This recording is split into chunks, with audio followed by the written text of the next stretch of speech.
Lelah dan kacau jiwamu, semua terpulihkan. Pandanglah terang bersamaku, hidupku kan bahagia. Pandanglah pada Yesus, oh pandang wajahnya mulia. Isi dunia menjadi suram oleh sinar kemuliaannya. Dari maut ke hidup abadi, ku ikut jejak Tuhanku. Dosa tak berkuasa lagi, oleh Yesus terbelenggu. Pandanglah pada Yesus, oh pandang wajahnya mulia. Isi dunia menjadi suram oleh sinar kemuliaannya. Janjinya pasti terlaksana, percayalah pada Dia. Segera kabarkan ke dunia keselamatan yang sempurna. Pandanglah pada Yesus, oh pandang wajahnya mulia. Isi dunia menjadi suram oleh sinar kemuliaannya. Pandanglah pada Yesus. Pandanglah pada Yesus, oh pandang wajahnya mulia. Isi dunia menjadi suram oleh sinar kemuliaannya. Silakan.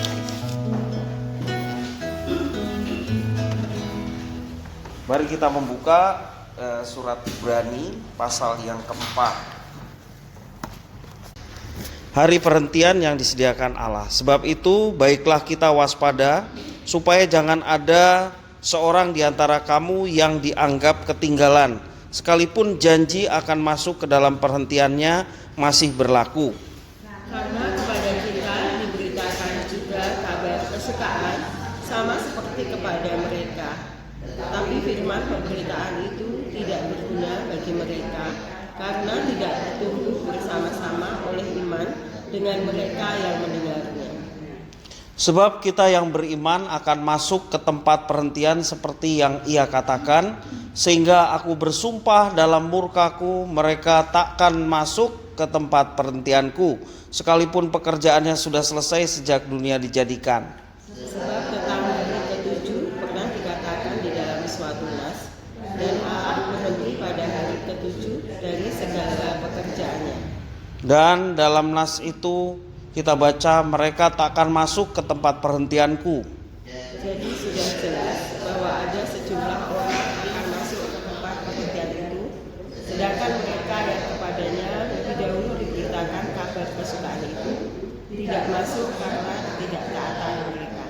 Sebab itu ia menetapkan pula satu hari, yaitu hari ini, ketika ia setelah sekian lama berfirman dengan perantaran Daud seperti dikatakan di atas, pada hari ini jika kamu mendengar suaranya, janganlah keraskan hatimu.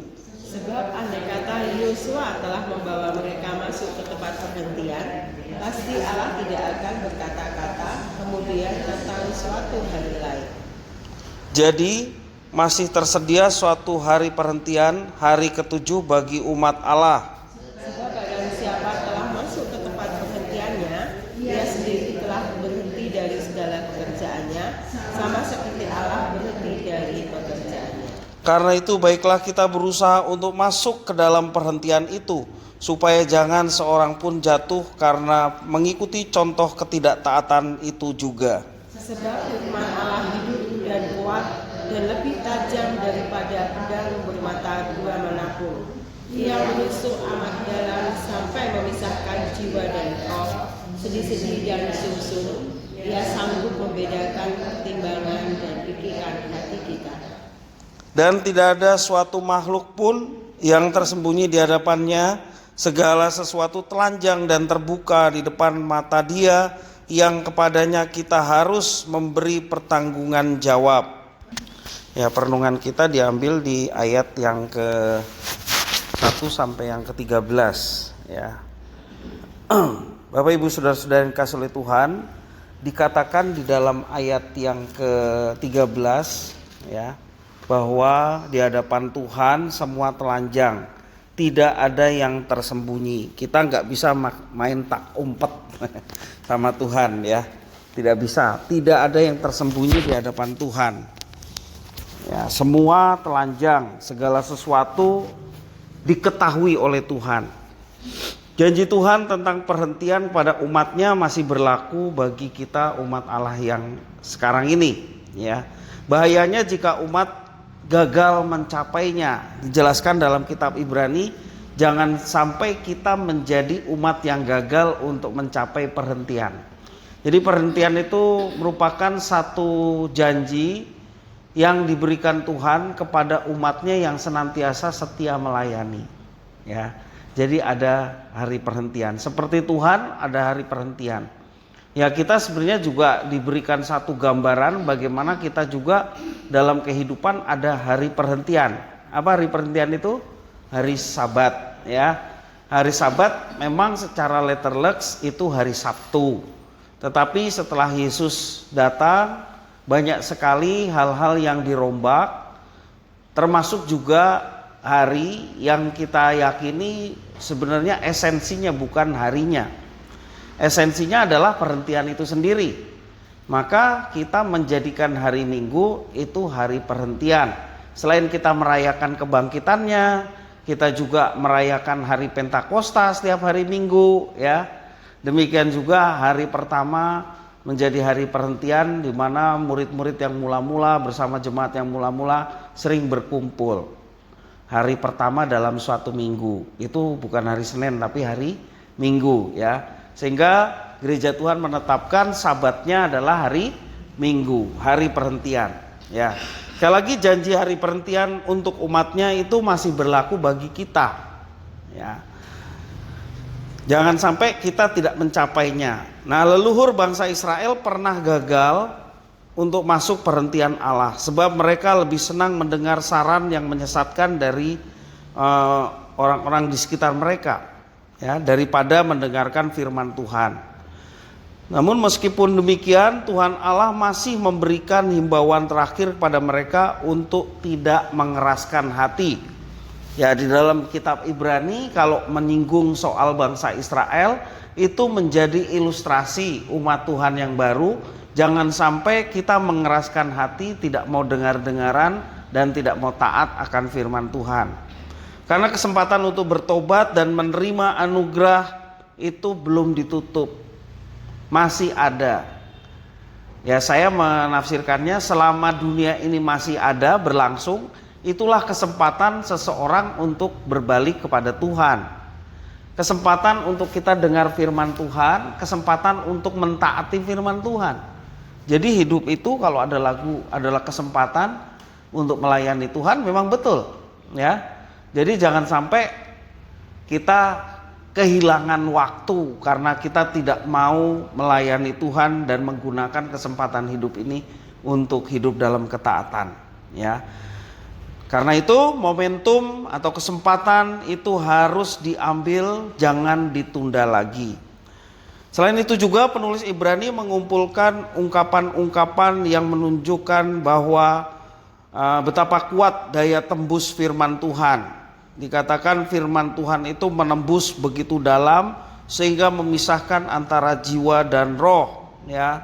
Seperti pedang bermata dua, ya. Walaupun di depan manusia kita masih bisa mengenakan katakanlah selubung, topeng dan kemunafikan, ya.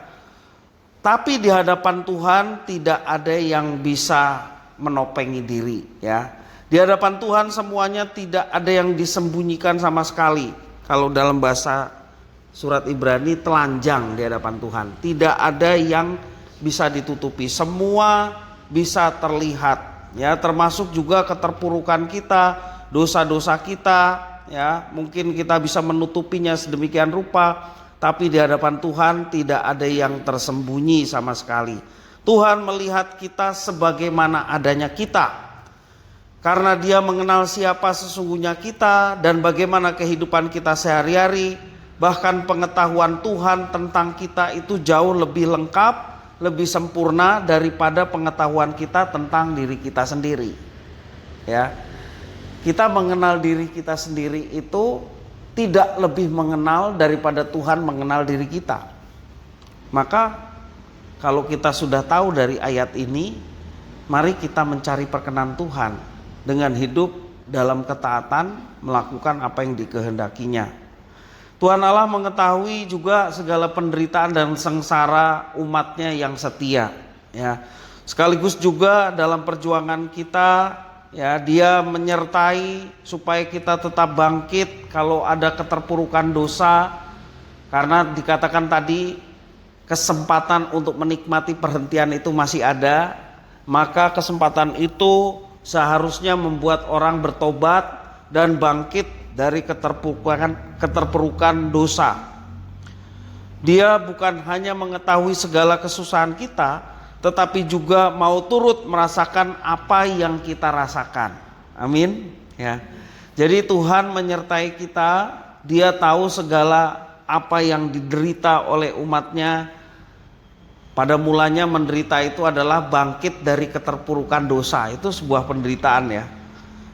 Kalau orang sudah biasa dosa, berhenti dosa itu menderita, ya kan? Orang mulutnya biasa berbohong tapi kemudian tidak berbohong, itu menderita. Orang biasa melakukan tindakan-tindakan semaunya tapi harus ditahan demi melakukan kehendak Tuhan, itu menderita. Nah, dalam perjuangan itu Allah turut merasakan segala penderitaan kita dan juga dalam hal-hal yang lain tentunya, ya. Dia turut merasakan kita, maka Dia yang akan menolong kita. Hati Tuhan selalu tergerak oleh belas kasihan atas penderitaan dan kemalangan kita. Dia begitu peduli dengan kondisi kita karena Ia mengerti semua persoalan yang dihadapi oleh manusia, terlebih umatnya yang berserah diri kepadanya. Karena itulah Tuhan menyiapkan tempat perhentian bagi setiap orang yang dengan setia melayani, dengan setia hidup dalam ketaatan. Tuhan begitu mengerti persoalan yang sedang dihadapi umatnya. Kita juga mau belajar bagaimana peduli dan mengerti duka, derita, persoalan sesama, sehingga mereka pun boleh turut mengalami perhentian pada saatnya sesuai dengan waktu Tuhan yang akan diberikan kepada umatnya yang setia. Karena itu Bapak Ibu Saudara-saudara, sesuai dengan apa yang dikatakan kitab suci, mari kesempatan yang diberikan oleh Tuhan kita mau gunakan itu untuk hidup dalam ketaatan.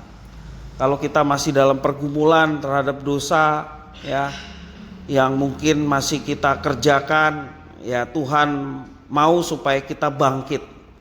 Jadi kesempatan yang ada, kehidupan ini Tuhan ingin supaya kita bertobat, meninggalkan segala dosa dan bangkit untuk mengikut Tuhan dengan setia. Maka Tuhan yang tahu keberadaan kita, Dia yang akan menolong, ya. Ini menderita, tetapi percayalah ketika kita berniat untuk meninggalkan segala dosa dan hidup untuk Tuhan, maka Tuhan yang akan memampukan kita untuk melawan dosa kita. Ya, seperti Rasul Paulus dalam Roma 8 ayat 13, ya, Roma 8:13, PR-nya kita adalah mematikan segala keinginan daging, gitu ya. Sepanjang hidup kita. Itulah yang disebut juga pertolongan Tuhan itu proses pengudusan yang Tuhan ingin kerjakan dalam diri kita. Supaya apa? Supaya hidup kita ini boleh menjadi berkat bagi sesama juga, dan tentunya hidup kita yang terutama adalah berkenan kepada Tuhan sampai pada saatnya jerih lelah kita tidak akan sia-sia karena kita mendapatkan perhentian, ya. Roma 8:13 memberikan penjelasan kita mematikan keinginan-keinginan daging. Itu PR kita seumur hidup, yang tentunya Tuhan yang akan menolong dalam perjuangan kita menyelesaikan semuanya itu sampai pada akhirnya kita boleh menang dan boleh menikmati perhentian yang disediakan oleh Tuhan. Semua mau masuk perhentian Tuhan? Amin, ya. Mari selagi kita masih bernafas, kita gunakan waktu ini untuk bisa melayani Tuhan, untuk bisa melaksanakan atau menggenapi firman Tuhan yang kita belajar setiap hari, ya. Dengan segala keterbatasan dan kekurangan, kita minta pengampunan dari Tuhan, dan Tuhan yang akan menolong menyempurnakan setiap apa yang kita kerjakan di dunia ini. Mari kita berdoa mengucap syukur atas firman Tuhan. Terima kasih Tuhan atas firman-Mu. Biarlah Tuhan memampukan untuk kami dapat mengerjakannya dalam hidup kami, sehingga menggunakan kesempatan sampai perhentian yang Tuhan sediakan, kami mau terus melaksanakan apa yang Tuhan kehendaki dengan ketaatan. Karena itu Tuhan, Engkau yang menolong, memampukan kami, karena Engkau yang begitu tahu segala keberadaan kami, bahkan derita yang kami alami, Tuhan mengetahui. Maka Tuhan yang akan menolong. Lebih kami mau bangkit dari segala keterpurukan dan hidup untuk Tuhan. Demikian juga dalam segala tantangan yang ada, Tuhan yang akan menuntun kami untuk dapat melaksanakannya. Terima kasih ya Tuhan atas firman-Mu. Demi nama Yesus Kristus kami berdoa dan bersyukur. Haleluya.